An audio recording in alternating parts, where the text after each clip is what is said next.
Okay, we'll be quiet. We'll be quiet. I do have a question for you, Libby. Have you had a chance to review the minutes from the 28th? No. Okay.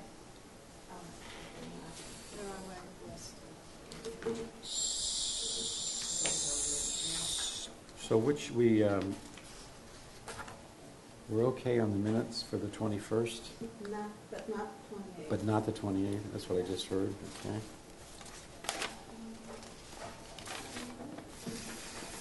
All right.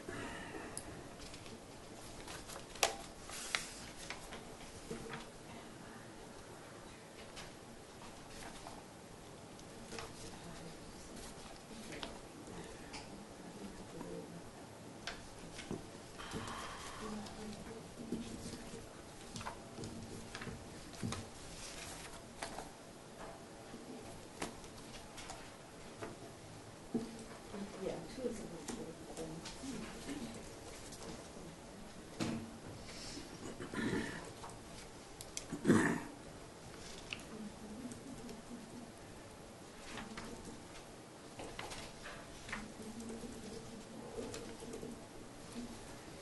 Hey, Richard. Richard. Hey, Richard. Toby. Hey, Tobias. Who's? Oh, yeah.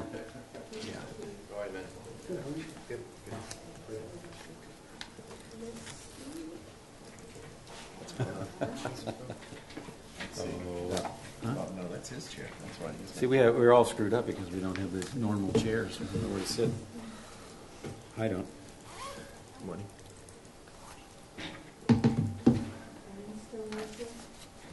No, it's not. Morning, Libby. Good morning. How are you? How are you? Morning, Terry.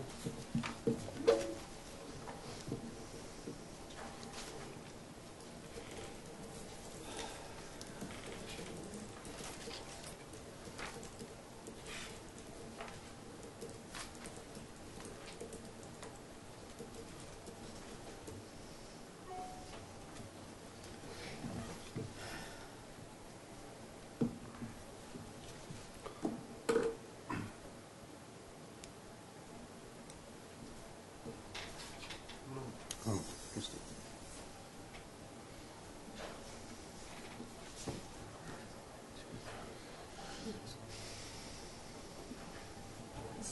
Morning.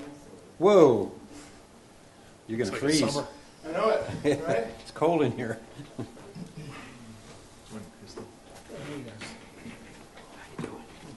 Good.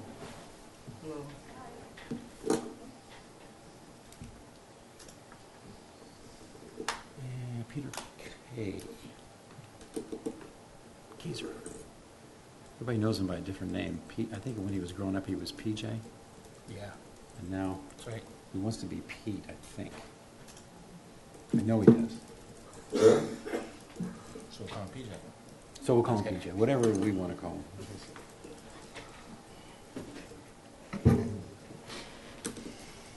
Colder in here than it is outside. Pardon me? I said it's colder in here. That's than what it I is outside. thought when I walked in the door. I get I a said, dress for the inside. Let's go have it outside. Seriously.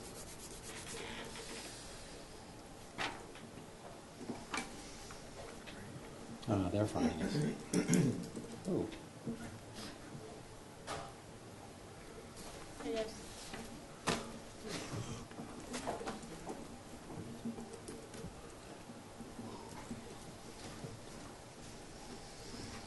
well, it is, should I wait a couple more minutes, or is everybody that's going to present? Nat's not going to be here. Pete Kaiser's the only one we're missing. So I think we can call the meeting to order at 8:03 or 4. Minutes, I'd like to approve the minutes for October 1st and postpone the minutes approval for the October 28th for some edits. So moved. Second? All in favor? Aye. Aye. Good. Done. So we're going to talk with the ITGIS department. Yes. Acronym. Should we start on the infrastructure one, which is the first one on the list? Nantucket infrastructure. And that one's for $100,000. Yes. Basically, what that is, it's, Yeah. Actually, two different things. I'm sorry, but you should go to the microphone, because otherwise, yeah. Yeah, because these are Can't hear videoed. Or come here. Or come here. Come here. More Come sit up comfortable here. Yeah. Come on up.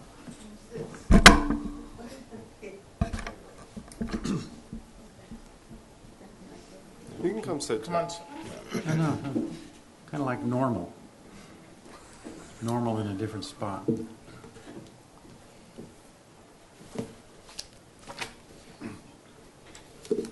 Okay. Can you hear me now? Yes. Wonderful. Okay, so the infrastructure is composed of two separate items. The first one is our network switches. We have a lot of network switches in the different buildings that connect all the buildings together through fiber and wireless, et cetera. And we use Dell switches primarily. They've put in over the last 10 years. They're getting old, so we're looking at replacing our switches. So we went back to Dell to ask them, what the next model number we should move towards. They had increased their pricing to a more advanced model, which was not compatible with what we already have in place. And what that means is we don't have a redundancy in place. We can't get a switch in, have it sitting there, and be available in case the switch goes down. So what we did is we talked to our network vendor, and they suggested that we go with a different vendor besides Dell. They offered a more competitive price for a better switch. So this year, we're in the process of upgrading those switches, getting rid of our Dell switches and replacing them with a different brand. This year, in fact, we're starting in November this month, we're going to be replacing 11 of them, 11 Dell switches. Next year, I want to replace 14. So the first item on here is $50,000 is for replacing 14 Dell switches, leaving us with 2 spares. So we have spares in place for redundancy. What were you switching them to? I missed that. What was that? What brand? Yeah, what brand were you switching? Alcatel-Lucent. Cool. Yeah. That we've got a nice price with them, Mm-hmm. really competitive price, and they're actually a more advanced switch than the Dell. But it means that upgrading our whole infrastructure. Advanced than the one we would get from Dell or the existing ones? They're at a better price, more advanced features for the price. The Yeah. ones that Dell offered are advanced. They're moving up into the network world, and they were much higher priced. So is this for 100,017? That's for 50,000, that 50. piece of it. Okay. And then the other 50,000, Oh. there's the yeah, next there's piece. another Okay. component for infrastructure. Okay. The other component is for replacing the cabling at the town building. As you know, the town building is very, very old. I don't know if you've seen the switch cabinet, which is in the town clerk's office. Is this it? Yes. There's several pictures that Linnell included. I think And is that a special model chair? yes, it is. for Networking? A networking chair. Mm-hmm. The cabinet was put in many, many, many years ago. It's enclosed in all 3 sides, so you can't even get into the cabinet to replace equipment. And one of the pictures, which is really sort of dark, you can see what the cabinet looks like. But the fiber from downtown goes into that cabinet, along with all of the PCs and printers in that building go into that cabinet, and it's almost impossible to do any work without pulling out equipment. So what I would like to propose is to replace the cabinet. We probably will have to replace the cabling in the building. I don't know if there's enough leeway in the cabling to pull enough slack to put it into a different cabinet. Now, we have network consultants coming this month to help us implement the switches, Mm-hmm. and I want to have them take a look at it and give us a quote. I'm sort of guessing on how much it might cost. Are you going to leave it in the same closet? I mean, the same I don't place? know if I have a lot of options to move it to a different office area, because the fiber's coming into that office, Mhm, and I mhm. don't know how much slack there is in the fiber. So I guess I'm asking, are you going to, is it being any better? You said it wasn't accessible. yeah, what I want to do is take that. It's attached to the wall. It's actually Yes. screwed into the wall. It's enclosed on all So you sides. want a cabinet? I want to get a different cabinet, one that sits on the floor. Mhm. And most of the cabinets you can roll. It's a big closet. You lock it, I and know you where can 2 of roll them it. are in the basement of the West Creek Road Cape Cod 5 branch. They're still sitting there. Oh, really? Yeah. So I know what you're talking about. I wish we could do something with those, but anyway, go Yeah, ahead. but I do want to get rid of that cabinet, but in order to do that, we have to take everything apart, bring down the network, possibly recable the whole building, which could be expensive. If we in fact do something different with 2 Fairgrounds Road, Mhm.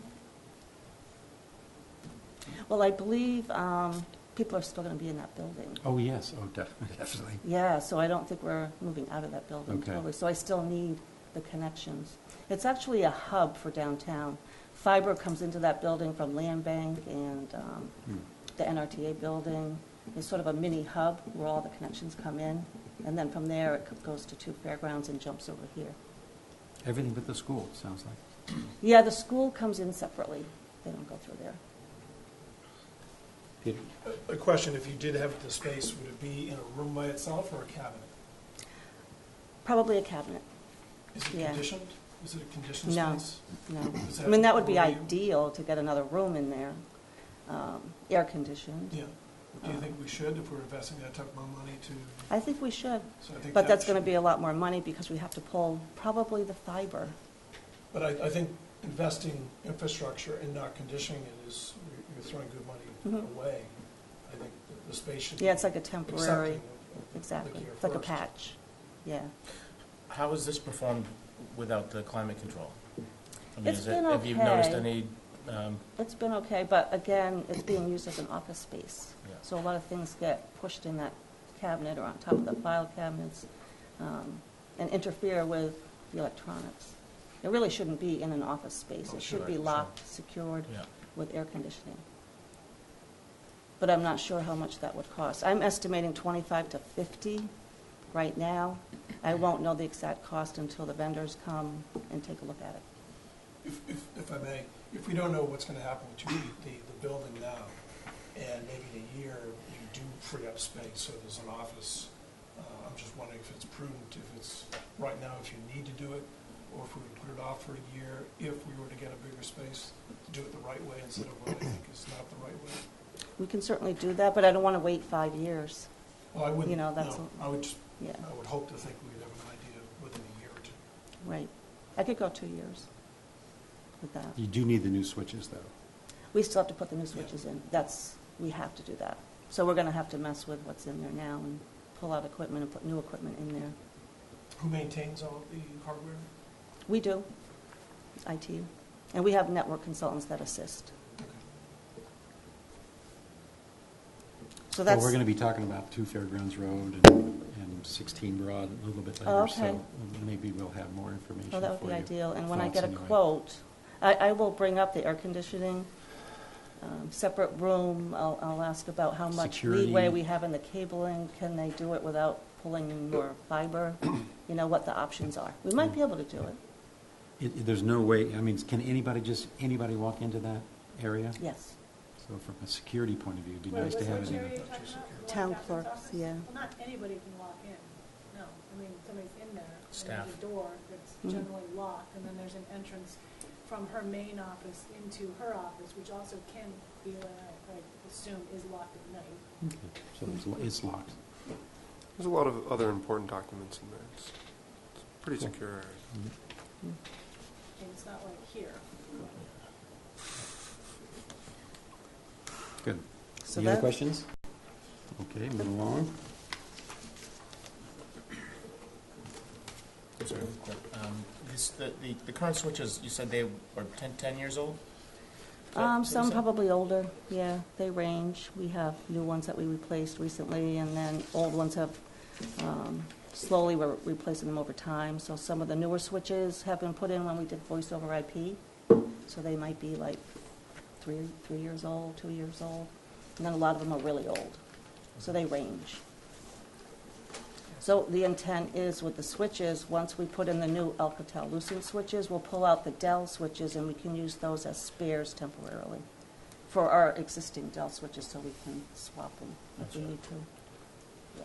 Okay. We have had switches go down like lightning strikes, and when a switch goes down like that, the whole building goes down. So it's important to have that redundancy. Are you getting spare of the new Yes. version? Yep.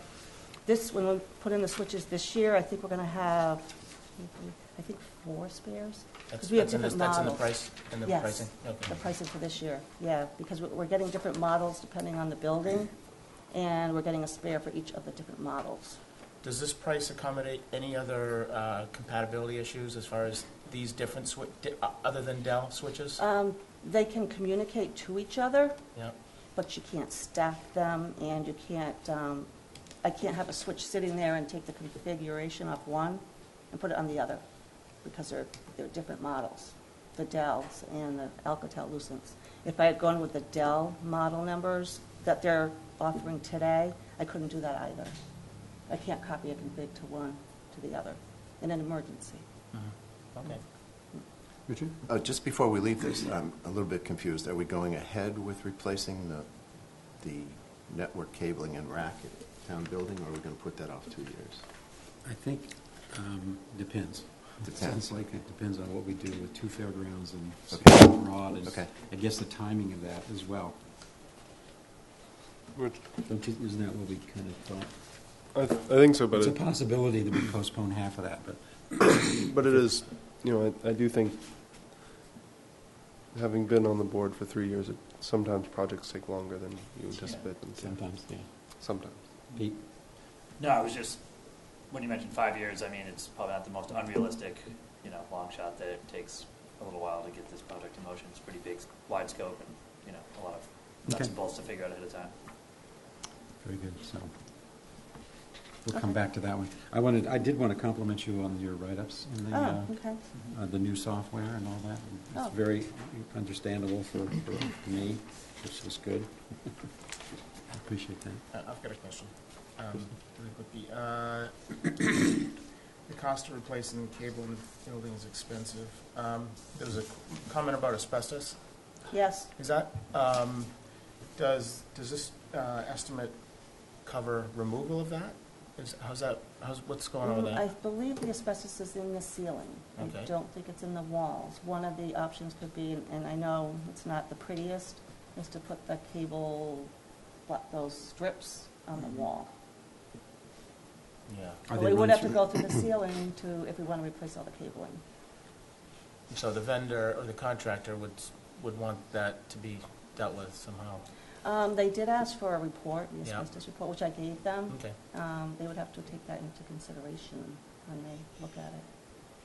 So it could be really costly. Oh, yeah, absolutely. It is costly. Yeah. Very. Yeah. All right. Okay. The next one is servers. Okay, that's for $75,000, and for next year, we want to replace 5 servers. One would be in the Island Home, another would be at DPW, the other one would be here, it's our primary domain controller, and then one would be at Human Services. So those are the 4 older servers that we want to replace. And then I want to buy a new server for file sharing, collaboration.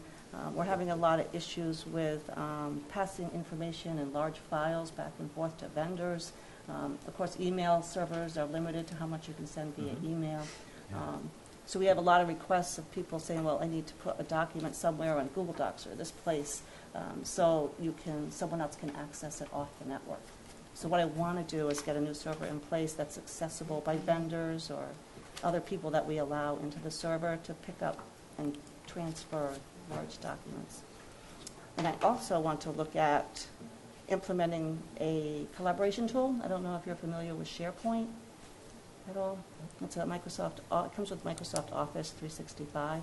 So it's like a collaboration tool where you can set up a site, it's like a website, and you can store different types of data in this website. You can define folders and tabs and all sorts of things.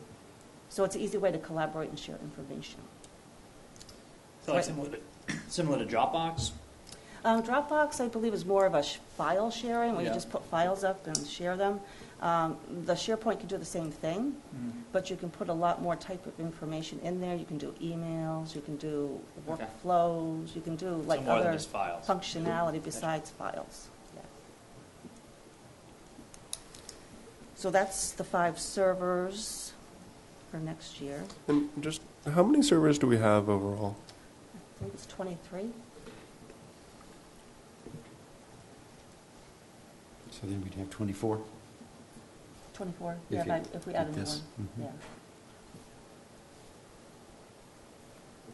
And so you schedule them every couple of years, replace? Yeah, depending on the age, and then Mhm. sometimes we have to put new servers in to accommodate applications that come on board. And at 15,000 a server, so that's 5 servers in 2017 and 25 servers through 2025? I think what I did throughout the years is I'm looking at the age of the servers, and I'm estimating approximately, as we go out, how many servers we need to replace. It's not necessarily we're going to always just stick with 23. Mhm. That count goes up and down depending on what we need to implement. Yeah, 3 to 5 years, that's a pretty short shelf life for them, but I guess as fast as what Yeah, I technology replace rapidly. them. Yeah, I replace them every 5 years, 4 to 6 years. Mhm. I replace them. So we rotate through them, or consolidate, or we have to buy new. Mhm. So the numbers go up and down. Probably a good bookmark or just, yeah. Yeah. If we do consolidate at 2 fairgrounds, more departments, would that change the number of servers or the wiring? I guess it obviously have depends. to, yeah. Yeah, it depends. We might be able to share servers. Yeah. Okay, all right, well, that's an unknown. Any other questions on the servers? Thank you. Mhm. Well, then the next one is e-permitting. As you know, we have canceled our project that we were working on with the Cape Cod towns, the regional permit tracking project, and we are now starting to evaluate new vendors. So, This money- The overall group or just us? just us. Yeah. So we are looking at new vendors now to reevaluate what we want to do, where we want to go. And this money is put in there based on estimates that we've received from a couple of vendors. Again, it's just a high-level estimate at this point. Well, permitting is a source of revenue, so Yes. you would think maybe the revenue would come, I mean, the payment would come from the fees, or at least be part of that finance. Yeah, now this amount that we put in here is for the implementation. Some vendors are cloud-based, some are not. So if we go with a vendor that's not cloud-based, they'll have to buy another server. So that's how things change. Servers, come and go. If it's cloud-based, you pay a yearly fee, subscription fee, which is expensive, but you have to pay it every year. So it depends on what vendor we choose. It might affect the cost.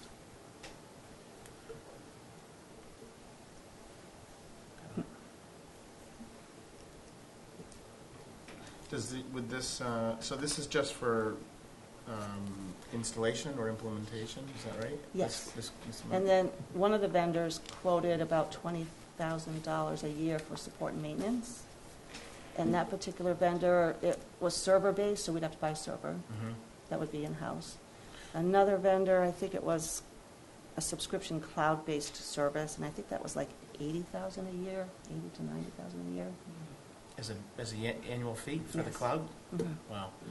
I was Yeah. going to ask if anything we have currently is cloud-based, if this would be a good option to just test that.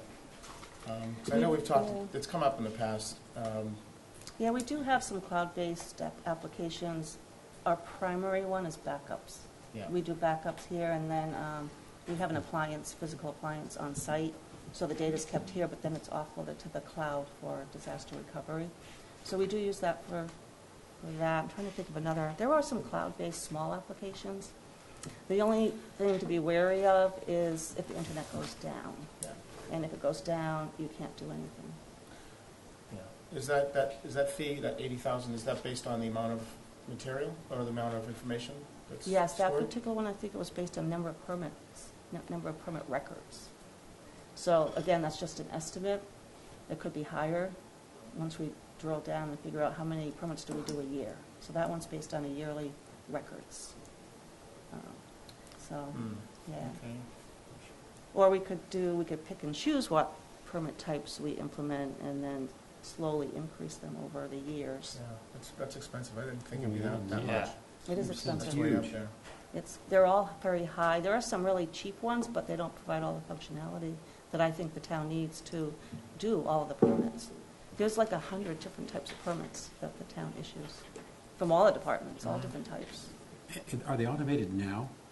Not really. I think there's some mini tools, that access databases that people do. So it's keep important to track. get it automated because it I is an think important so. source of revenue. Oh, definitely. I But could see can't it. imagine, $80,000.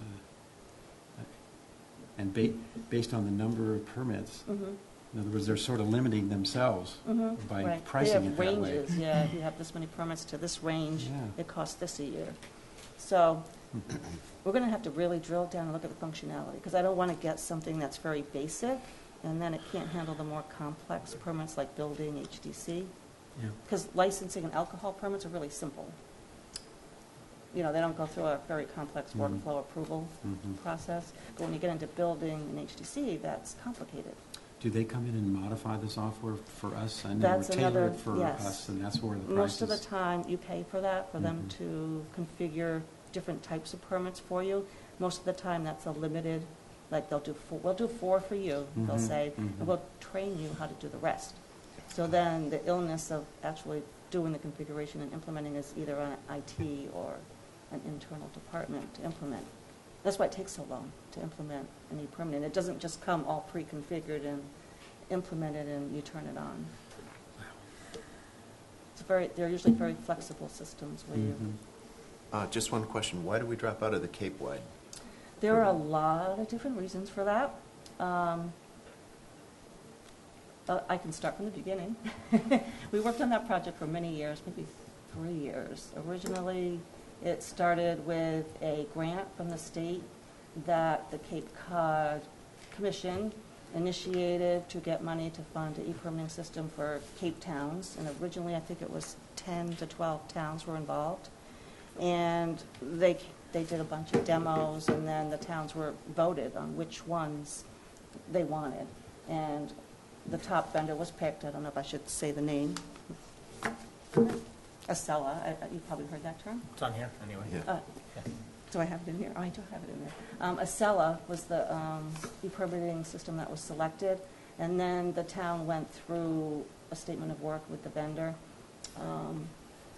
They limited what they were going to do, so there was a lot of back and forth with the vendor on what they were actually going to perform. There was a project manager that was assigned from the Cape Cod Commission on the project, and we had weekly, if not more, conference calls with that project manager, Acela, and all of the towns to define the project, define what permit types, interfaces, fee calculations. There's a lot of complexities in permits, so all of that had to be defined by town. And then the system had to be developed, configured, implemented, tested. Mhm. GIS had to be linked in because it interacts with GIS.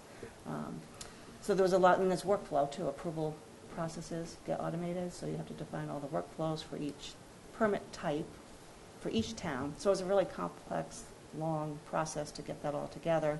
And then I think one of the towns went up live, but they had a lot of issues. We had a lot of issues getting the live production environment set up. We had it in a test environment. We had tested it. We were ready to go live. And then they couldn't get the live environment up to work for us, and that went on like 8 months. They couldn't get it to work. So, Are they still in business? yes. Smells yes. like they're. We just had a lot of issues, and Yeah. then there was a lot of turnover Yeah. from Acela, and then the project manager from the Cape Cod Commission left. So all the expertise that was gained over the years left, was no longer available. So it's like we were left stranded with no expertise on these different sides. And How many people in the department? Your Excuse me? department? How many IT people do we have? I have myself, 2 technicians, a GIS person, and then a part-time person. So that's it. And we were spending, myself, another full-time person and another person, 3 people on the project. 2 of them, well, at least one was full-time, the other one was like 3/4, and then I got dragged in too. So it was a drain, a drain on IT. Sounds like you have a lot of experience, though, as you go forward. We're trying to do this on Yes, your own. we learned a lot.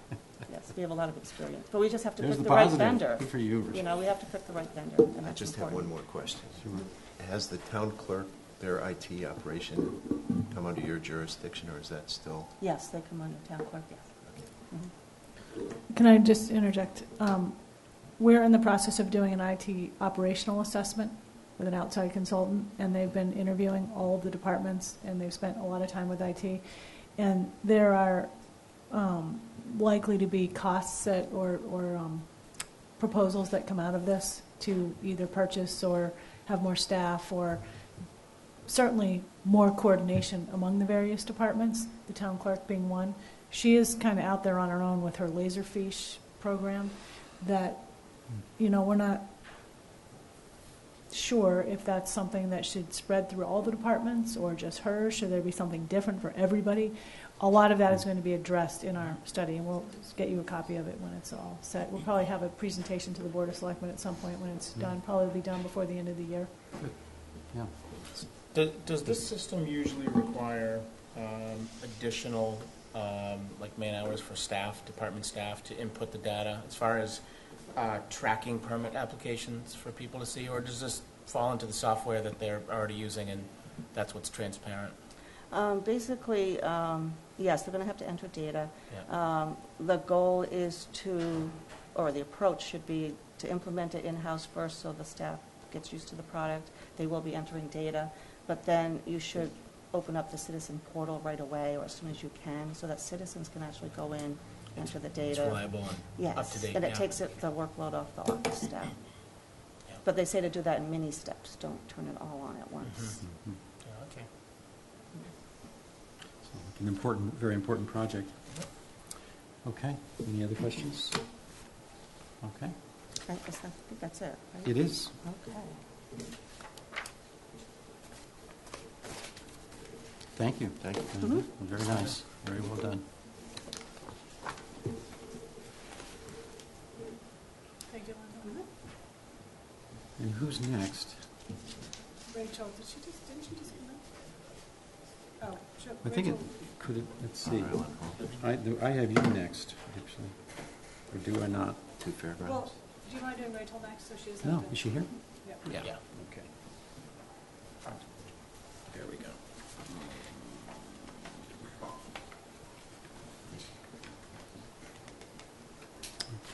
That's right. Good.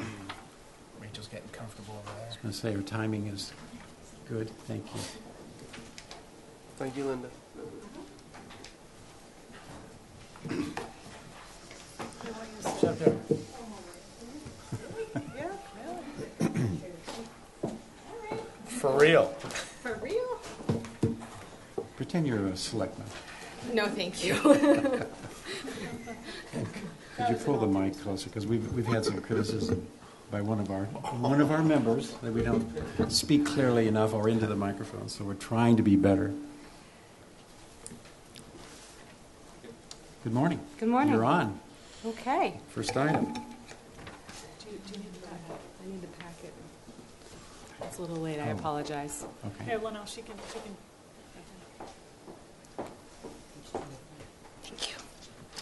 Page 24. 24. In the red there at the bottom. Yes. First item, bathroom upgrades. That was one item that we have been talking about for a little while now with our current bathroom situation. We have 2 tubs and 3 shower stalls. One is one entire shower room, and the other bathroom has 2 individual stalls. The issue was we had a leak and tile breakage in one of the stalls, and we had to move it over, and it's acting more of a storage area now than a utilized space.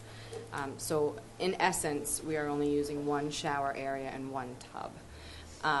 So that was something that we've talked about for a while. Should we expand it? The 2 stalls are small. It's really hard to get in and out. You can't maneuver an individual in them. We were afraid if we started to do that process and take that 1 wall out, what's behind there, if there was a leak.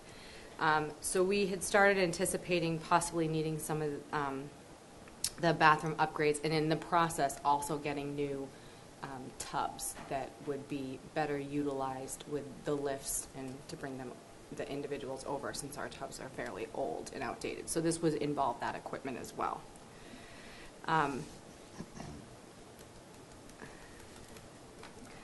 Window treatments, it's more of the combination windows. It's not exactly treatments. I think we originally wanted to So do, can we go back, Rachel, just? Yep. So the upgrades are to repair the ones we have now? the upgrades for the bathroom are ultimately to gut the bathrooms, retile them, and completely repair them. All new equipment. All of them? All of them. And instead of doing the 2 different shower stalls in the other, because we only have 2 bathing areas at the end of each wing, instead of doing 2 different shower stalls, we would make it one big handicap accessible stall, similar to the other one that we have. All of these, as I go through them, the one concern that I know we had talked about a little bit was how much do we go forward with a lot of these if there was a new facility discussion. But these are all the things that are of extreme issues with the quality of life and the actual process of caring for now, which is why they're all in 2017. Is there any other questions on the bathroom? How are you going to phase the project? For the bathroom? Yeah. It would be very easy to only utilize the 1 shower while 1 bathroom was being done and then to swap over. We kind of stagger, so it's not like all of our residents are every day on every single section. The window treatments, we originally were going to do all new curtains with combination windows to prevent the significant amount of draft that we have. The prior window upgrades that we had done related to the trim and a lot of the siding around, there was a lot of rot for the window sills. So that was done. This is more related to the combination windows to actually replace those that what we tend to do in some of the resident rooms is that plastic, or we put a lot of the draft protectors on them now, since a lot of the beds are up against the windows. So usually in half of the rooms, the bed is actually up against the window, so it is quite drafty for some. Are there storm windows on those? There are, Yeah. but they're not of great quality. They're in need to be replaced.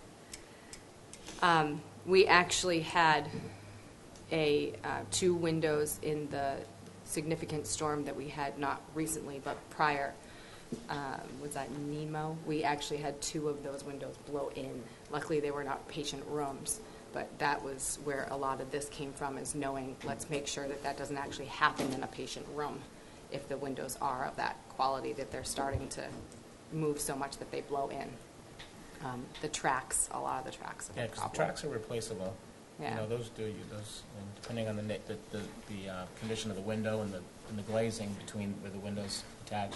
Yeah. I mean, the tracks Have you are. come over and look at it? But, The AC units, that has to do with, we have individual units throughout the facility. We have a AC unit that protects our server room, 3 at the end of each wing, 1 in our living room, and 1 in our PT room. The concern is that all 6 of these are getting to a life expectancy age, as well as some of the condenser units.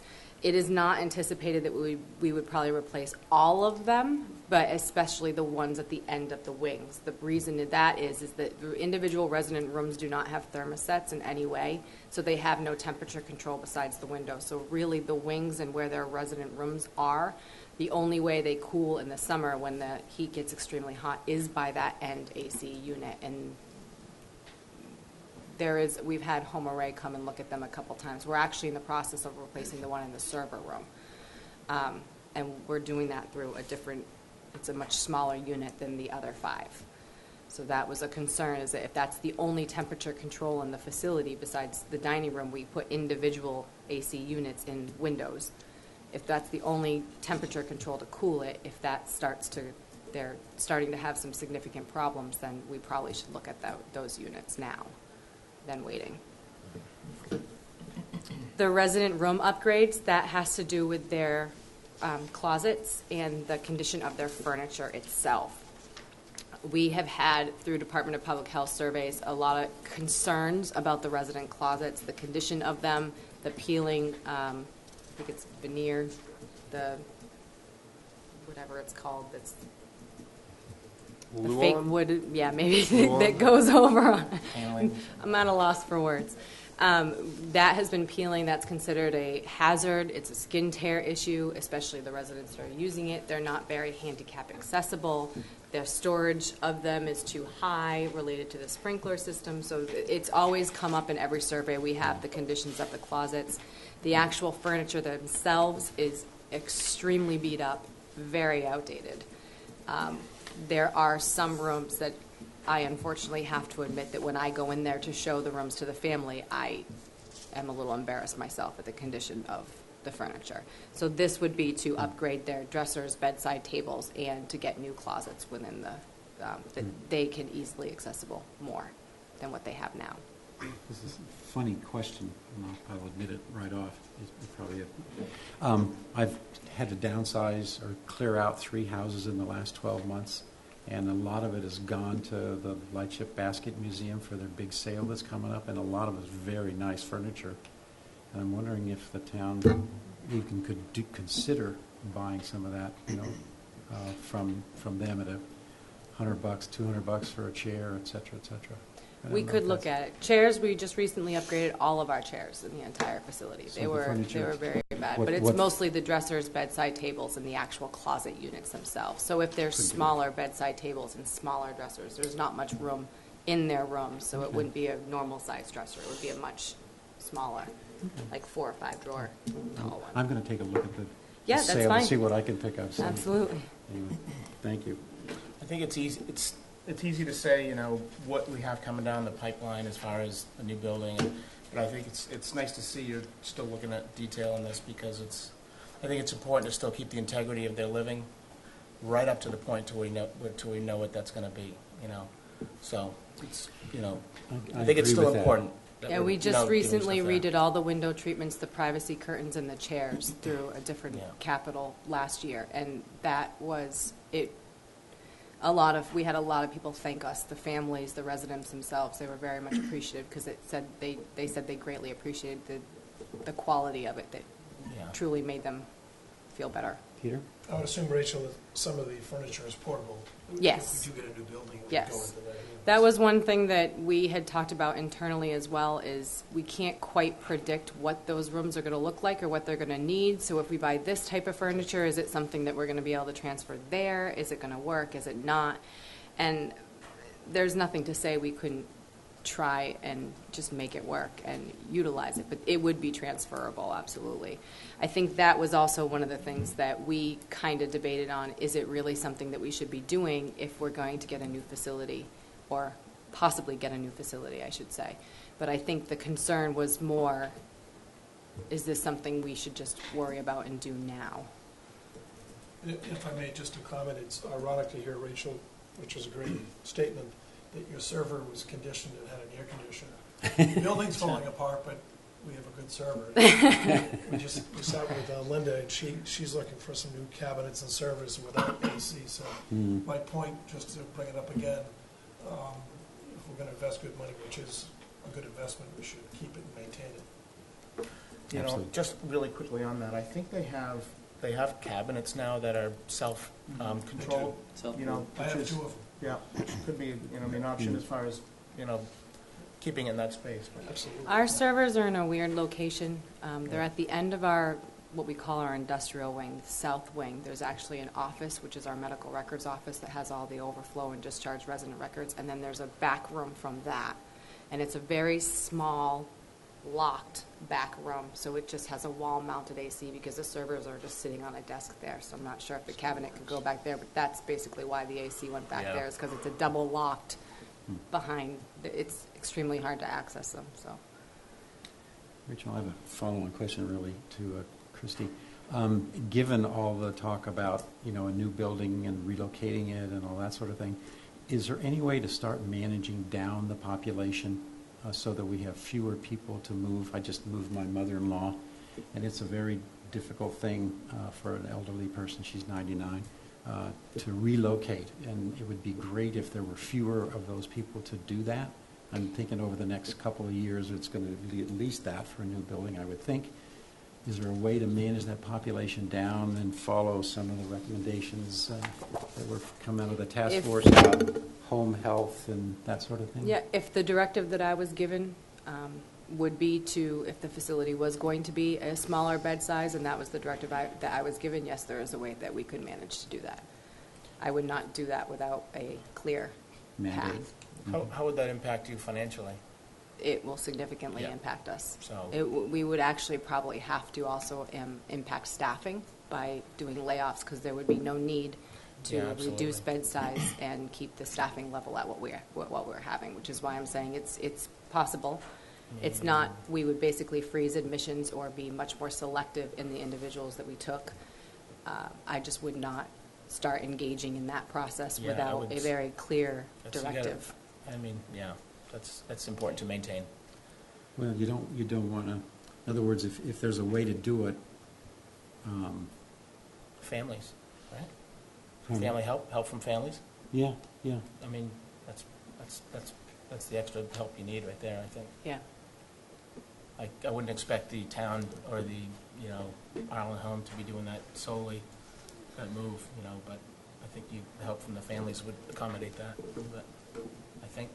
We have a good group of individuals that I meet with that relates to elder services, the hospital, the VNA, the landmark. We all meet, talk about certain conditions and members of the community that might be coming our way, Sherburne's way, things, obviously within HIPAA guidelines, but that would probably be, if that was something that we would be enforced to do, that would be one place that I would start, because I would need the assistance from the other services provided to the seniors in the community to also be on board with that and help.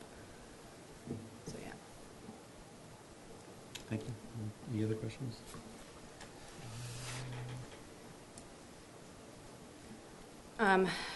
So that's not- Continuing through, Yeah, in the prior years, there's nothing for the new facility, no. so. We should put some kind of a placeholder in there.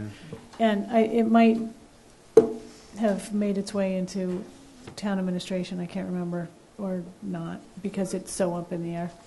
I'm sorry, I didn't hear, placeholder for what? For the new facility, Oh, there's got it, nothing, got it. nothing for Yeah, 30 million. right. And also, would you mind filling in the blanks on the form?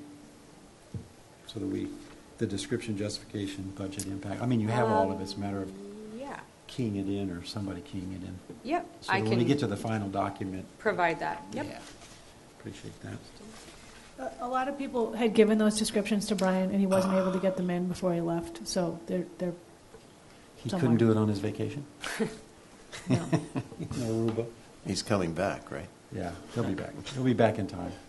Okay, thanks for reminding me of that. Lydia. Okay, any other questions? I'm glad we're still taking care of the building. Yeah. That's good. Yeah, I agree. The last three items, they're in the out years, basically, Mhm. as placeholders in the event that a new facility is not Forthcoming. correct. Yeah. And Terrific. those are just based on the expectancy of the equipment and then the actual condition of the current exterior trim and sidewall. Very good. Any other questions? Do you want to talk about the situation Which, with the building? with the building, yes, please. Give us an update. Well, Situation. just to talk about it a little bit more, obviously, there's some community dialogue going on about where it should be. Hmm. So at 11:30 today at the Dreamland, some of us, Rachel, I, Phil, I think you're attending, Okay, and yeah. Heidi and others, are going to have something of a forum there to talk about the project. And specifically, there seems to be this concern that it won't be located where it is now. And in our planning and thinking, it won't be located where it is now for a variety of reasons. We'd like it to be, but it's not possible. Correct. So there is a petition going around with hundreds, apparently, of signatures on it saying, please keep our island home where it is. Some of us met with the leader of the petition, Fran Cartoonan, and some colleagues of hers last Friday. Was it Friday? Can't remember. It was sometime last week. And I think there was an acknowledgement that we need a new facility of some kind. And that they did not understand the complexities of why we are proposing that it be moved to Sherburne Commons, despite the fact that the Island Home Work Group from 2012 and 13 did recommend that a facility be located out there, but it didn't get widely enough disseminated or discussed or anything like that. So they're concerned that there hasn't been enough community discussion about it. So that's understandable. There probably hasn't been. Hence the reason for the forum today. We're going to be going over the October 7th presentation to the Board of Selectmen from our architect about all of the reasons why we're proposing a move. There's also still some other complex components of this whole thing, which is the operation of the facility going forward. And the work group report, as you referred to, Phil, does mention Island Home kind of going in a little bit of a different direction somewhat. And that has not been fully explored with people who know how to fully explore it. So we're going to have to engage people to do long-term projections, things like that, financial review, financial analysis. To date, anybody who's ever, let me back up. One of the things that I hear from people a lot is, oh, why don't we just get somebody else to run it? It's not financially viable. No one else will run it unless it's a municipal entity that can help subsidize it. We have talked about, well, can we sort of turn it over to Sherburne Commons and pay them the subsidy? Maybe it could be less of a subsidy than we're paying now, but maybe we wouldn't have to deal with the expenses of an operation for a building and other things that they might actually be able to do for less expense. One of the big complications, which many people probably don't realize or understand, is the union contract, which is tying our hands quite a bit as to what we can and can't do with staffing going forward. Mm-hmm. Essentially, in order to end, well, I won't even go into that. There's a number of options that might prove to be expensive, but maybe in the long run worth it to deal with that. But again, that needs a lot of review by people with legal expertise in collective bargaining and financial projections, things like that. There's an issue too of a growing, aging population here. And are we, by making a building smaller, are we shooting ourselves in the foot for not accommodating a projected growing population? So there's a lot of moving parts, and we're not going to be able to deal with them quickly. They're going to take some time to work out and expertise to help. There does seem to be a misperception about one of the articles on the special town meeting warrant, the $1 million for design for our Island Home. So I want to try to be very clear with people. That doesn't really necessarily have anything to do with where it's going to go. That has to do with moving forward with a new facility somewhere and dealing with these issues that we're talking about. How are we going to deal with the facility going forward operationally? So I just want to make sure everybody understands that. We have some FAQs that we've been developing over the last few days, and we're going to hand them out at this forum. We're going to get them on the website. They might already be up by now. So try to remember to take a look at that. I'll try to remember to email it to you all so you have them. So hopefully that article will get voted up at the special. What Tobias said was, I think, a great way to begin. What you said was, we'd really like it to be there. Mm-hmm. It would be the easiest for the town. It would be, I don't think I've ever heard it stated quite like that before. It's kind of like everybody that's been involved realizes or that studied it, it's so obvious it can't be there. But to start by saying, we'd love it to be there, but the site just is prohibitive in terms of trying to build something and maintain something at the same time on that very small lot. So I think that's a great way to start out with the forum this afternoon. Besides the fact that I don't think we should be building new facilities in floodplains. Well, that's another reason why we can't. One of the reasons. Peter? Well, let me remind, what was the technicality last year? Why the $1 million? The $1 million did not get a valid vote because the motion specified that it was subject to a debt exclusion, which it actually was not. So we had a couple of debt exclusions in there, and it unfortunately got attached to that item, so that's another thing to emphasize. It's basically a revote of something we already did. Thank you. My question is, are we thinking of a town referendum on whether or not to build this thing? Would that Well, go before the voters? The board has talked a little bit about that, and I'm not sure. I don't think we want a referendum on, is it going to stay where it is? Because I think we know it can't really stay where it is, reasonably, feasibly, logistically. Whether or not to have a new facility might be something to put forward. I would say the board has started a discussion about that, but it isn't concluded yet. So that is probably on the plate of things to look at. One of the things the board talked about recently was, should we seek an operating override for the expenses of our island home instead of having them be in the general fund, put them out to an override so that we can free up funds in the general fund for other things instead of a municipal nursing home, or in addition to, or at least some of that cost. So that's been proposed, yes. We're thinking about it, we're not there yet. Right. There's a lot of emotion attached to our island home, not to mention I'm going to say, long-term philosophy, perhaps, of the island, of the we take care of our own concept, which is certainly very much valued here. And without a skilled nursing facility, it's going to be hard for some people to maintain contact and relationships with their loved ones who can't go anywhere else. It's a tough dilemma. Yeah. Would it be the referendum, just to stay with that, would it be at the annual town meeting, there's always things you have to go to the ballot box for the following week? Yep. I think this would be one, right? Like a non-binding question or some, Right. some sort of mandate would be helpful. Well, it seems that there's a lot of information. But there's a lot of education that leads up to that. Exactly. Do we have enough time to do that education so they can make an educated vote? Or us can make an educated vote? Yeah, hopefully. I don't know if we do or not, but it's a good point that you make, because who's not going to say, sure, we would like to have a nursing home here? I think everybody thinks there should be a nursing home. Yeah, but they don't. It's just a question of size, I think, in my opinion. Well, yeah.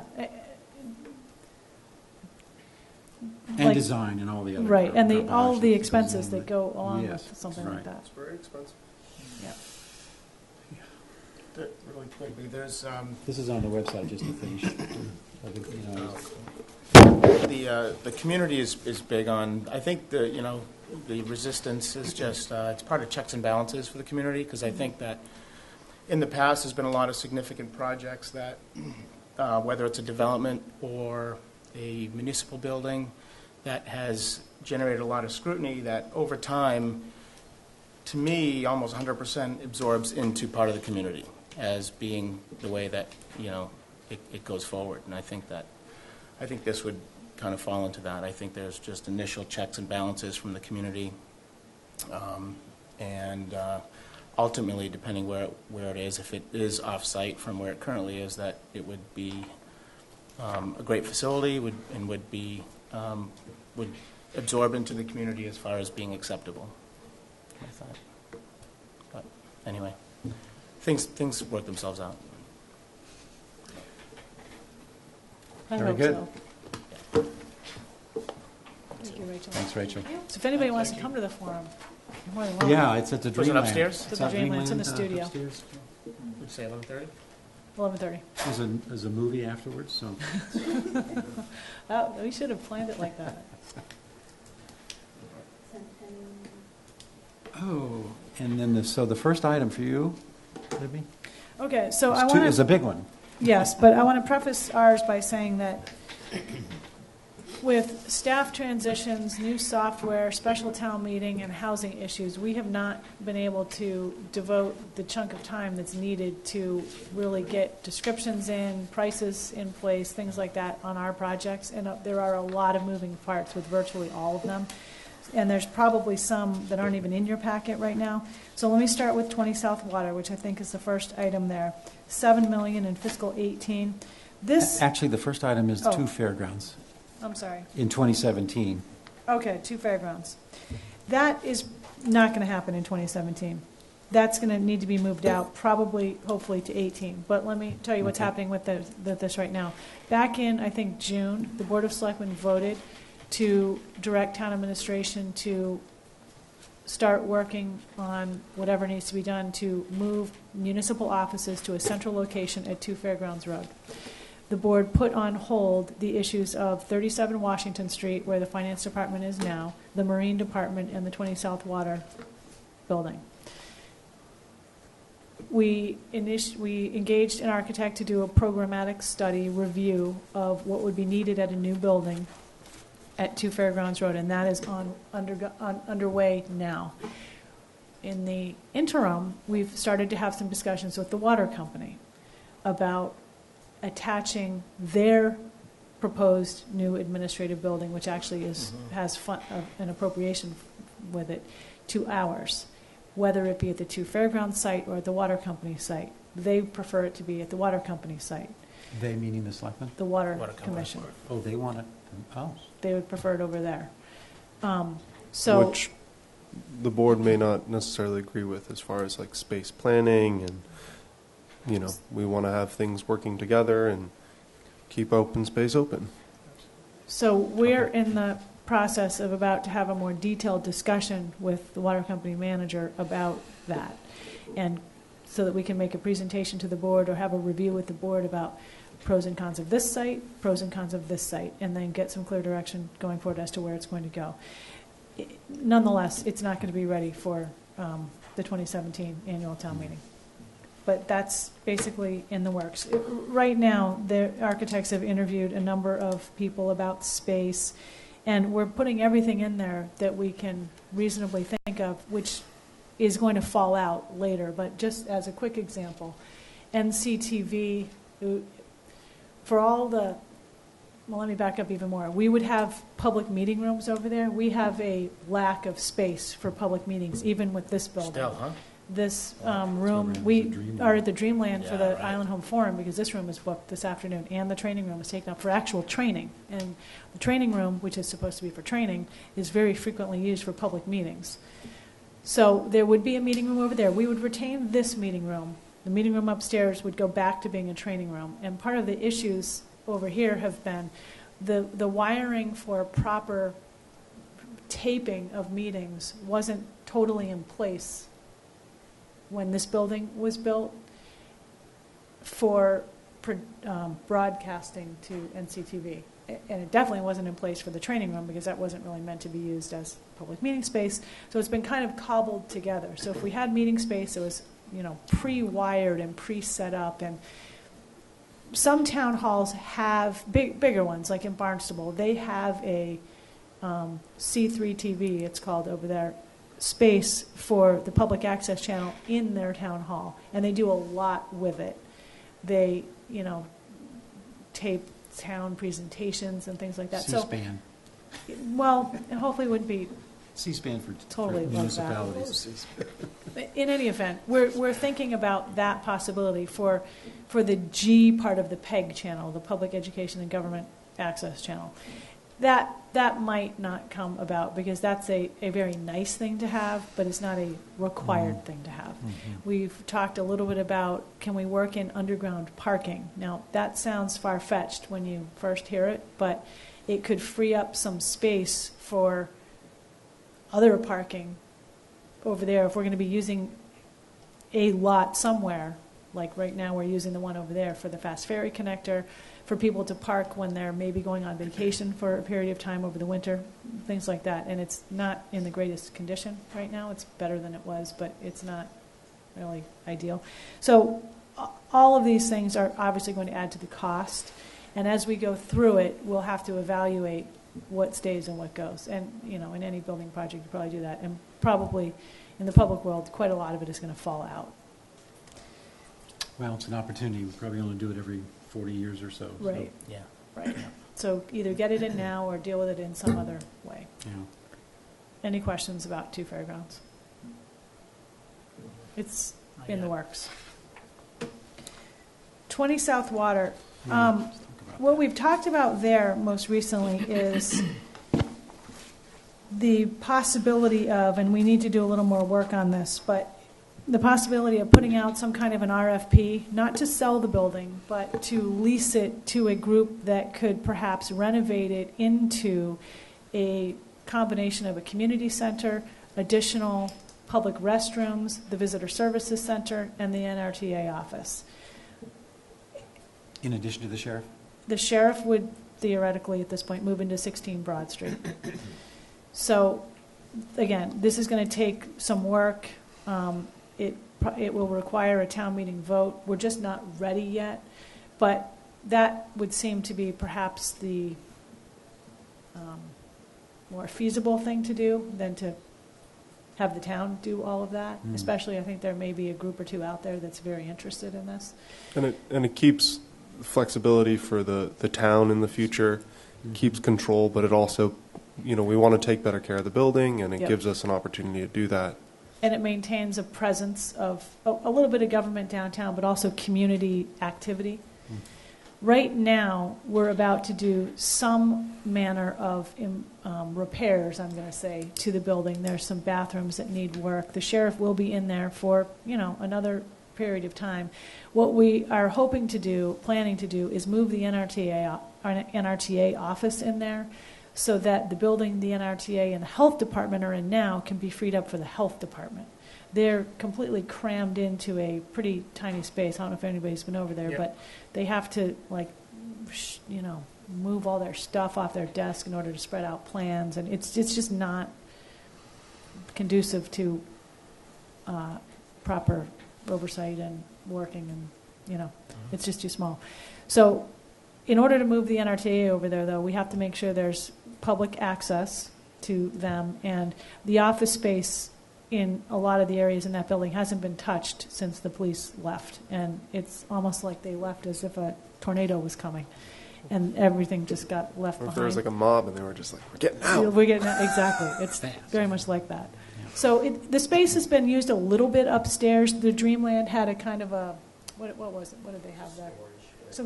Some storage, but didn't they use it for a theater workshop practice. Rehearsals. yeah. So it's been a little bit used, but we don't want it very much used because of its condition. And there's no access, in that stairway is a problem, isn't it, from a code point of view? Yeah, so we don't want stuff upstairs. Yeah. But the NRTA office It's would not go bad downstairs. upstairs if it was fixed up.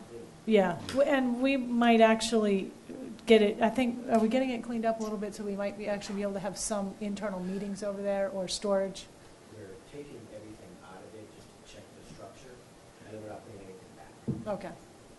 So it's moderately used until we come up with something better. But I think that's a good path forward. It's like a building is a good investment in the long term. If we work, just to take a little care of it, it's still something we're going to have around in the future, and we're not exactly sure what purpose it takes place, but this is a logical, nice process. Yeah. Good, I love it. So visitor center, NERDA, and community center with the three? Public restrooms. Oh, public restroom.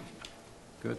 There's Can you- definitely a need for those. So would you keep the 7 million in as a placeholder? No, I think we'd take that out. Out. It might now. be useful to say at some level, like, and this is just from left field, but if there was a vendor, they might ask the town to put a certain level into maintaining a certain aspect. So I don't know that That's 7 true. million's necessary. Yeah, maybe, But- maybe since we haven't really come to grips with it yet, we keep some number. Maybe it's 7, maybe it's 5. I don't know. I don't really know, but maybe 7 for now since it's in there, and move it out to 19. Well, or leave it in. I don't know. Leave it in 18, Yeah. and we'll just get it figured out before then. Yeah. Just a thought. Yeah, it So- probably isn't a bad idea to have something in there. And Libby, just your thoughts so far would be the visitor services, NERDA, Community center Public restrooms. and public restrooms. great. Really quickly, would you still maintain the restrooms up at, would that get, are we talking one set of restrooms on the campus? Actually, I think, yes, what we're sort of really talking about is not just 20 South Water, I probably should have said this at the beginning, but also the Visitor Services Building and the East Chestnut Building where Health is now. All of that would be combined into the idea of the facility that we had before, one building. And it probably could be more efficient use of space. You could have maybe more in there. I mean, the visitor center is pretty small, and if we want to have visitors here, they probably need a more adequate space for people to come in and out and get information. Maybe there's, places where they could sit inside. So I think it would all be combined into one building, or a couple. But East Chestnut is in poor condition, and Visitor Services isn't in bad condition, but it's too small, and it's not really So you're adequate. thinking about replacing that building? Yeah, But as keeping as seven. part of this project. But keeping South Water Yeah. as it is in its current footprint, but fixing it up inside? Yeah, or expanding. One of the previous options was to expand 20 South Water to include the footprint of Visitor Services and the Health Department. Up to Federal Street. Correct. Sort of physically merge the three into. Physically merge the three, yeah. Yep. Well, that's not going to be lower cost. I mean, that was what the 7 million was Yeah. for. Right. It's not going to be a lower cost, no. If anything, the cost is just going up. But as we proceed along what we want there, we'll have to see what remains and what stays. Maybe it's cheaper to build two separate buildings. I don't know. But, I mean, the whole thing, with some real good professional thought into it, could be much nicer than it is now. You could have nice seating areas all around the outside. It's not It could like be that really, right like now. the middle courtyard could be utilized better. Right. Right. The upstairs space, I think even 20 South Water is a beautiful, could be like one of these like hub office spaces. There's so many different options that Yeah, there's a that lot of different options, yep. I think are great, but the town isn't necessarily the best suited for managing that aspect. And Correct. I what we agree. really need is like bathrooms. We just need basic stuff. The Dreamland bathrooms are really nice. They are They're open to That's the true, public, that's true. right across the street. Okay. That's an interesting one. Yeah, we'll have more discussion about that, I'm sure. The town fueling station, is that next? Yes. The town fueling station was initially incorporated into the public safety facility overall project when police and fire were all together in one building at the beginning, back in 2006 and 7. And when the project was separated, the fueling station sort of got put aside. Now that we're serious about the fire station and we're going to be breaking ground, hopefully with additional appropriation at the special town meeting in April or sometime this spring, we need to deal with this fueling station. It is, we did not put it as an option. No, it's not, it can't be here at this it could be at this location, but it's not in the plans right at the moment. What we are trying to figure out with the airport is a location out there. And there's a lot of discussion internally going on right now about how to structure that. And we're not entirely sure of the cost. $100,000 is a placeholder. Hopefully it'll be less. I don't think it'll be too much more because the existing fueling station will move. I mean, it can be moved.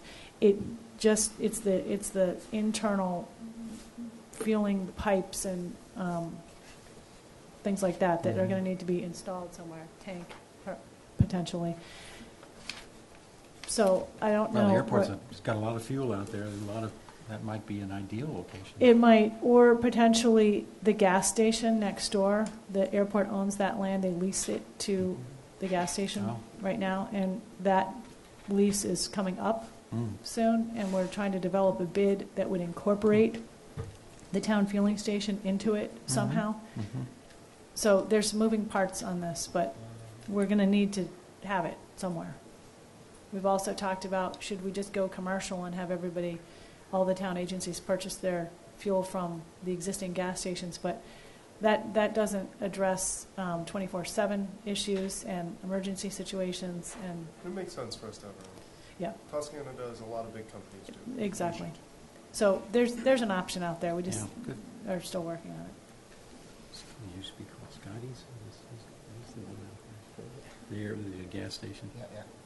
Children's Beach concession, I think you know that our two appropriations so far have not been enough to renovate the concession building as we originally envisioned. And the funding we have, based on the bids that have come in, the funding we have now will really only address the bathrooms. So we're going to be moving to construct a separate bathhouse next to the concession building up against the fence with the yacht club. And that's about all our funding will do. It will have bathrooms in it, and it'll be much nicer than it is now, but it isn't going to address the actual concession. Can you change into, will you be able to change into, I mean, there's a lot of kids there. I mean, it's a great place, and it's changing rooms and Yep, that's the idea, right? diapers and all that. So, Not locker rooms. no. That was good. So the 500,000 is based on the estimate Separate now, building. I think, of renovating the concession building, right? This is renovating the concession building, not the separate building. That would have been last year's 250,000. That was the downsize. To recap, I think we had Okay, 500,000 it. initially, Yeah. and then it was looking like it was going to be more expensive, so we added 250 last year, and now the bids have come in at what 1.4. So we're scaling it back. It won't cost 1.4 to do the bathrooms, but it'll be scaled back to, maybe it'll be within it would have to be within the appropriation we have, the 750, which isn't even 750 anymore. It's less because we've spent money on architectural plans, permitting. So the remainder, whatever remains of the bathroom, the current revised project and the 500 should be enough to renovate the concession. Is that what we're thinking? Yep, that's right. Part of the cost increase had to do with FEMA floodplain mitigation issues. And, Crazy. yeah. Libby, I have a question. Are you able to let us know what the net profit for the town is if you're spending over $1 million on renovating a building? What does our annual lease provide as revenue? Yeah, do you know that off the top of your head? I don't know. We charge, we get people about $50,000. Well, why don't we get you that number? The lease with the concessionaire is that he does pay us something. It is not currently, the way the concession leases are structured aren't currently tied into what they make. It's kind of an, So I think it's Yeah. actually a good thing that you're separating the buildings. That way you can say that we, the town, are bathrooms and all of our bathrooms, and you, the concessionaire, are all about this building, and you can really set your lease based on separate and distinct. yep. But the issue is nobody bids on it, so we don't want to charge too much. Yeah, that has been an issue. Pete might have some, isn't that the normal way of leases with restaurants, a base plus a percentage? Me? Yeah. I mean, I know not all of them, but Nantucket Island Resorts, who owns the majority of the downtown retail, does a model like that. They have certain stipulations, all their leases for, hours that they're open, days a week, and then also, if they hit a certain metric, I think it might be the equivalent of last year's bottom line, they pay a certain percent up and over on top of that. So it's tough to say whether or not that motivates companies to do better because, it's the same thing with, the tax argument. The more money you make, the more you're kind of technically giving away. So is it worth that extra effort to make less on a marginal basis? There's a lot of additional effort on the part of staff to make sure that they get copies of tax returns on time and analyze Yeah, all of that's that. NIR probably has a staff devoted to that and that alone. And we are going to have other people who are already doing a bunch of other things do that, which I think is how the flat rate came about to begin with, potentially one of the reasons. Yeah, and I don't know if people necessarily agree with their model. I mean, it works for them, but it's, a kind of not the warmest and fuzziest way to do business, especially if you're the town working with someone who's just trying to provide a service and make a living for And the public. town wants that service Exactly, provided. Yeah. And they get so much turnover, you don't want to see a different business down in Children's Beach every single year trying to figure it out and then. Right, which has happened Yeah. over the past, say, 10 years. It was going really well, and then that guy left, and then there were some different businesses that came in, tried different menu offerings and things, which, yeah.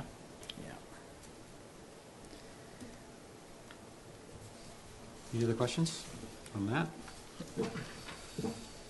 Now, some other things that have, I think, is that it? It is. Okay. For 2017. Did we have, I don't even think we went out too far because some of these things are so all-consuming. But some other things to mention. We didn't put a number in for the reuse or repurposing of 37 Washington and Marine because I think we're just too focused at the moment on what are we going to do with 20 South and the new municipal building and these other things that have come up. So, right, there will be FEMA, right, there are going to be FEMA issues with the Marine Department and 37 Washington. And we've done work to the Marine Department over the years that probably now will trigger FEMA requirements and or ADA improvements, which are going to be quite costly. So we just, it's on hold a bit, and we probably will have a number for a study at some point, but that may be more like 18. But the hope would be to get 2 fairgrounds done. You know, you can only manage so many projects. Exactly. We're not even talking about sewer, the school, the fire station, or the island home. You know, just town administration building-wise, you're only going to be able to manage 2 fairgrounds. Once that is built, then we can decide what to do with the Marine Department, natural resources. Exactly. The 2 other things to mention. Also initially programmed into the public safety facility at the beginning was an outbuilding for a garage, so that equipment as best as possible would not be outside, be inside. It's an alternate in the bid, or it will be an alternate in the bid, and we will hope to have sufficient funds for that. It's a fairly simple, straightforward storage building. It will have a little bit of heat. It would have very, very, very light maintenance in there, and it would basically be for storing police and fire equipment and vehicles. And we do need a building like that because there's too many things that are outside right now. And we are just really hoping that the alternate will cover it in the bid. Anything new on the parking lot? Downtown Pier parking lot? Sorry. No, Didn't- nothing new. Peter? Libby, just a question about the fueling station. Currently, it's at the fire station. Yep. And how many different departments actually access that? All. All? And if you move it to DPW instead of here, what's the reason why it couldn't work here? Is there a reason? Space? I think it was Safety. space, and I'm not sure you can have, maybe it did turn out you couldn't actually have a fueling station here. It's in close. The water protection, wellhead protection. So maybe it wasn't initially planned in. It was just a storage shed last time. That's all. Yeah, I'd have to look back and find out what we were initially going to do with the fueling station, but it may have been an airport idea from the beginning. And another question, just to follow up, do we administer who pays for off-road fuels versus the cars that go on-road? Do we get a different delta between the two currently from Global or whoever we buy our fuel from? We have a fuel bid. So there's record keeping internally that, so if a lawnmower gasses up and cuts grass, which is off-road, you're not paying the taxes for the state. Right. Not sure. As opposed to a police car, which you have to pay because it's on the road. There's some kind of report that the fire department administrator puts together annually for the tax situation. I don't think we pay. So I wonder how that would happen if you have hypothetically one whole place. There's got to be someone who administrates that because there is some semblance of savings with all the fuel that the town buys. The DPW has a tank now. It's sort of small, and they use it for all of their equipment. So I don't think there's too many other departments that have the need for that type of little equipment, but if they do, they could certainly use that tank. Yeah. It may just be good to look at your inventory and see how many vehicles use what and where they're used, and then you can figure it out, because there is a big savings. Is this tax avoidance? You don't pay road tax on fuel for any vehicle that's not used on the road. It's almost like a farm or a lawnmower or those type of things. Or an off-road ambulance? Helicopter. But I'm sure the fuels that they use at the airport are different taxes also, based on FAD. Yeah, that's a whole different ballgame. Do you think there'll be some placeholders going out in future years as time goes on? For some of these items we that we're talking about, yeah, I do. There's one more. Seasonal housing. Again, this is something that we haven't really been able to get our arms around too well because of other things going on, but we really could use seasonal housing for some of the summer employees. I think it's probably safe to say we're hardly ever fully staffed throughout the summer. People leave, obviously, for reasons other than housing, but we don't get people because of housing also. And if we're to maintain standards that make us a world-class resort, we need the summer people to help us do that. There's a forum on Saturday here at the community room with the Civic League about seasonal housing overall throughout the island. I'm going to be part of that to just talk about what the town's program is and sort of some of our ideas that we've had so far, which are some kind of maybe seasonal dormitory style like housing out somewhere on this property. Or we've talked a little bit about could we do it somewhere else, I don't know where exactly, with other groups that have seasonal housing, other employers. At one point we talked very preliminarily with may have talked to Janet at the Mariah Mitchell about it when she was there. Groups like that that have summer staff that might also not have full levels of housing for all of them. So it's going to take some more discussion with those groups and a concerted effort, but that may be some kind of a placeholder going forward. And again, I don't know if it would be here. We have in our housing discussions talked a little bit about some space here. You need an on-site supervisor for it, and so is that a town position? Is that shared with others?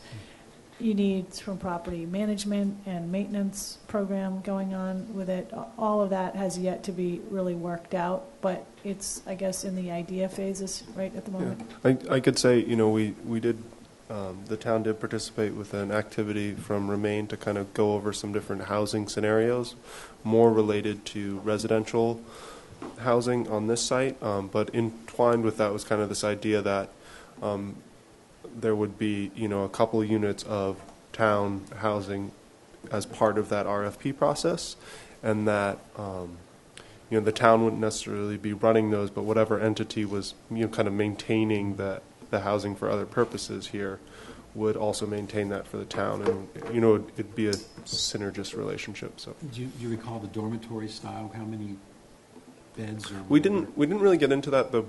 And I should be very clear. What we did was just a scoping study to see like what could we build here in different scenarios under different zoning sets, to see what we could site-wise manage here, and that's as far as we got.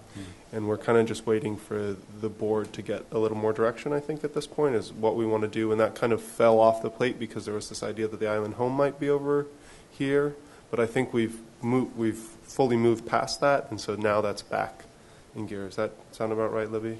Yeah, I need to figure out when. I'm going to work more on that.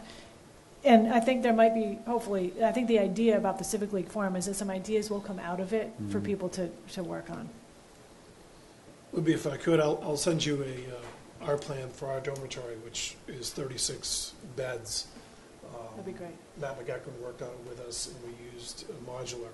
It's the same builder that did all at Trinity College, their new dorms, and we found it to be quite productive. So That'd be great. I'll shoot that to you. Yeah, thank you. Super. Looking. I think you've got some other items. Any more questions on I just that? want to Peter's point on the vehicles and the gas and off-road. Do we pay the fuel for the vehicles at Waste Options? Does that fall No. under our contract? No. It's all internal, like, They pay for it. okay. Maybe that means we pay for it, but In the end. Yeah, I didn't know, because I know a lot of those vehicles are. we don't provide their fuel at Yeah, all. okay. Got it. When does that contract come up? 2023? 2023, 7 years from now. I think it's 2022. Do we Maybe have it's 22. that in the 10-year plan? And waste options? We do. No, would it be in solid waste? It would be in solid waste, and I have on my calendar to start figuring out what kind of a group to put together to start examining options. There's a lot of different possibilities and how dumps can evolve and how we could run it much more efficiently and location, Alternative energy. a whole number of scenarios. Yeah. Also gauged into policies. We don't have plastic bags here. There's other policies we could take to reduce waste. There's a whole lot of elements, but I know Libby's interested, and a number of other folks are interested in putting together some sort of work group to think about these things and prepare for when we get to that period of ending the contract, we would know where we wanted to go. You were asking about placeholder for 7 years out, right? Yeah. I don't know if it would be a constructing, we don't, We have no constructing idea. anything, but So, It could be a word placeholder, like new dump. Or it could be a word placeholder. We probably ought to have a kind of a side list that goes along with the plan that just says, something like, these things are not factored in yet, but are on the horizon. I think there's in the software package, I remember at the back end of the CIP, Yeah, there were okay. all of those kind of lists, sub-list. just a list of items. We know they're there, so Yeah. it's not that we've Yeah. forgotten about them or we're not aware. So, but we just don't know just yet, or there's Yeah. got to be a lot of work, or some of that was. That's all part of the planning. Yeah, it's all Yeah. part of the planning. Yeah. So I think the software has that capability to keep things in mind, so we have an answer to the question, well, why didn't you do something about that? And say, well, we did, here it is, There's a couple more items, Libby, out in the out years, and they have to do with replacing town computers and the GIS updates. I think there's a that couple of was minutes meant on to that. be in Linda's. Yeah. And we let her get away. But I assume those are the things we've done before, updates and phases and, She has a pretty good Yes. long-term plan for the replacement and the upgrade of all that stuff. okay, good, yeah. So that should be good. And the GIS thing is an ongoing update that we do every couple of years? It's every, I'm not sure it's every couple, but it's regular enough that the aerials get photographed every 3. I will say though, since becoming a board member, it's become incredibly useful. Oh, yeah. Yes. Yeah.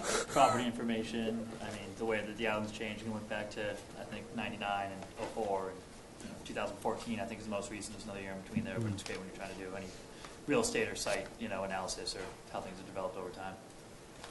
Yeah, my recollection of in the past is that, they do all the aerials, and then they get that, and then a couple of years later, or during that process, they have to come back and fill in blanks and color it and reconcile, and I mean, it's quite an extensive effort. Yeah.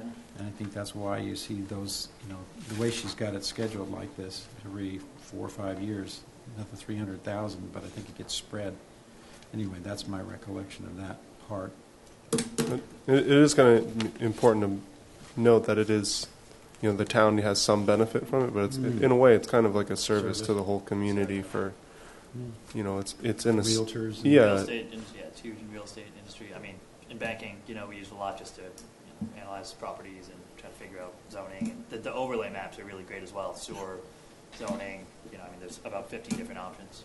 Yeah, and without that, it'd be much More difficult. more A lot of difficult. visits. A lot of visits to the office. It saves us time. Just important to note it. Yeah, and it's nice you can print them off the town's website. Are there any other items? I think that is our agenda for today in terms of capital requests. When Brian gets back, because I get kind of nervous as we get closer and closer to December 15th, which is a month away or so, that more and more work has to be done to get this in ready shape for so we can have a total of what capital we're recommending, or at least be able to discuss any of these kind of decisions that we might have in terms of what we might not recommend, or we might, and how much money we have to spend, that sort of thing. So I know Brian's going to have a lot of work to do when he gets He back. and I need to figure out some time to kind of develop a chart of where we are. So that's one of the things we're going to do when he gets back, once we're through with the special town meeting, and just, I know you know this, but at the same time, we're getting our budget recommendations together. It's operating, yeah. Yes, it is fall. It's very, Um, I think, busier than any other fall that I could ever remember. Is that, yeah. Yeah. And Special just town talking, meeting, even talking to some of the old selectmen, they're just like, it's incredible. It's crazy. Yeah. All right, well, just a reminder, there is no meeting next week. It's November 11th, 11/11, which is Veterans Day. And then, so our next meeting is November the 18th, which is 2 weeks from today. And just a side note, I'm going to Kansas City to help them celebrate the World Series victory tomorrow. I'm actually going for a wedding, but it happens to coincide. I think they let everybody out of school, and every college and every employer let all their people out. I think it only happens once every 30 years, so they just took advantage of it. Is there what's the item for the 18th? Do you know what that is? Just curious. I don't have my... Airport Wanacom School. Thank you. It's on my schedule, but I don't have it. And are we going to redo the sewer meeting? Yeah, we got them We down have to do for that. the 2nd. The school is both on the 18th and the 2nd, just in case they don't finish up, but we slotted in sewer and solid waste for the 2nd as well, for the redo. Hot topics. Hot topics. Okay, if there's no further items to be brought before the committee, I suggest we adjourn. Make a motion to adjourn. Second. All in favor? Aye. You might want to go, if you have time to go to that 11:30, just to hear the flavor of The pulse? the pulse of, but I think it's more education. I think it's a very opportune, I think it's a very, we're all